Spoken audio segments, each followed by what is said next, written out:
शिक्षणाबरोबर सहकार उद्योग क्षेत्रात मोठे काम करणारे पद्मश्री डॉक्टर डी.वाय. पाटील यांच्या निधनाने महाराष्ट्राची मोठी हानी झाली असल्याचं मुख्यमंत्री देवेंद्र फडणवीस यांनी माध्यमांशी बोलताना सांगितले। काही दिवसांपूर्वी डॉक्टर डी.वाय. पाटील यांचे निधन झाले होते। या पार्श्वभूमीवर पाटील कुटुंबियांची त्यांनी सांत्वनपर भेट घेतली।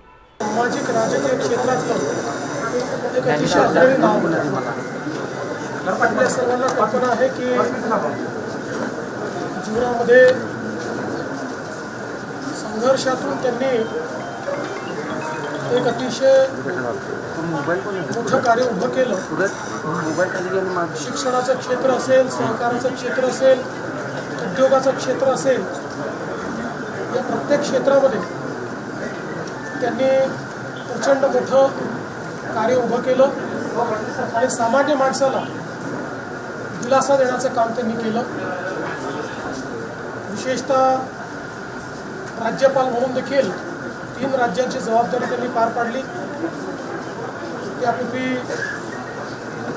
आमदार म्हणून असेल, वेगवेगळ्या पदांवर त्यांनी जे काम केलं, प्रत्येक कामाचा त्यांनी आपला एक ठसा उमटवला आणि सर्व पक्षांमध्ये अतिशय जवळचे संबंध त्यांचे होते।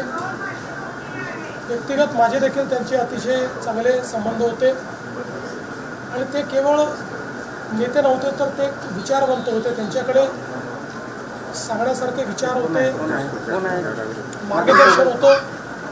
त्यामुळे त्यांना कधी भेटलं तर त्यातनं आपल्याला नवीन विचार मिळायचा।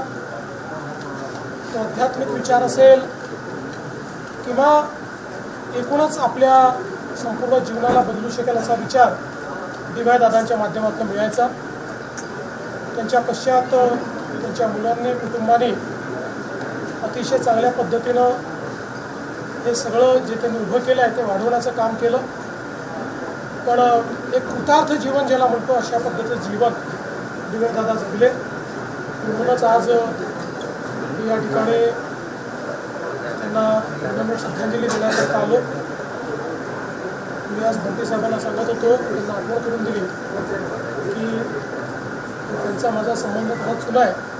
पण 1998 साली मी त्यांच्या घरी आलो होतो, नंतरही आलो, पण ते पहिल्यांदा आलो होतो त्यावेळेस मी महापौर होतो आणि तेव्हापासून डी.वाय. दादांचा जो काही संबंध आला तो सातत्याने म्हणजे भंते साहेबांचा आणि त्यांच्या बंधूंचा तर येतच गेला, पण दादांचा संबंध देखील जवळचा आला। म्हणजे निश्चित आपल्या सगळ्यांकरता ही अतिशय दुःखद अशा प्रकारची घटना आहे। त्यांच्यासारखे नेते आपल्याला निघून जाणं हे महाराष्ट्रामधल्या जुन्या पिढीतल्या जाणत्या नेत्याचं जाणं हे निश्चितपणे केवळ कोल्हापूरकरांकरता नाही तर संपूर्ण महाराष्ट्राकरता ही एक हानी आहे आणि म्हणून त्यांना मी विनम्र श्रद्धांजली